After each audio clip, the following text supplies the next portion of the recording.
আসসালামু আলাইকুম সবাইকে। আশা করি সবাই ভালো আছেন, আমি ভালো আছি। আজকে আমি এই কলমি শাকগুলো হারভেস্ট করতে চলে এসেছি। আমার এই ঝুড়িটা কিন্তু মাশাআল্লাহ অনেক বড়। এই পুরাটা ঝুড়ি ভরে কিনা চলুন দেখা যাক। গত যে ভিডিওটা দেখেছিলেন পুঁই শাক হারভেস্ট করেছিলাম, তার পাশে ছিল কলমি শাক। আজকে ভাবলাম ওই শাকগুলোই হারভেস্ট করে নেই। পুঁই শাকের পরের দিনই আমরা কলমি শাক খেয়েছি।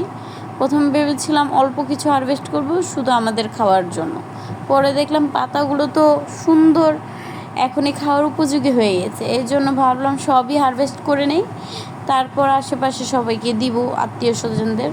তাই এই গাছেরটা আগে হারভেস্ট করছি, তারপরে পাশে আরেকটা আছে ওখান থেকেও হারভেস্ট করব।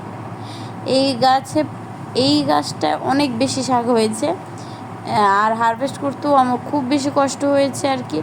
এই দেখুন গাছের ডালে উঠে গেছে, তারপর পিছন দিক দিয়ে হারভেস্ট করতে আমার খুব বেশি সময় লাগছে। এই জন্য আমি ভিডিওটা ফাস্ট ফরওয়ার্ড করে দিয়েছি যাতে আপনারা অল্পতেই দেখতে পারেন। তবে শাকগুলোর চেহারা দেখে বুঝতেই পারছেন কতটা বেশি তাজা আর সবুজ, আর খেতেও খুবই আমি যারা যারা সবাই খেয়েছিল সবাই বলছে অনেক মজা, আর আমরাও খেয়েছি, মাশাআল্লাহ অনেক মজা লেগেছে। নিজ গাছের বলতে আর কি। আর দেখুন পুরাটা এখনই তো পুরো ঝুড়িটা ভরে গেছে, আরেক গাছের এখনও বাকি।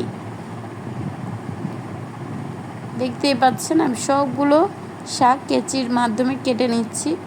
কেচির মাধ্যমে কাটার উদ্দেশ্য হলো যাতে আবার শাক হতে পারে। এই দেখুন এতগুলো শাক হয়ে গেছে।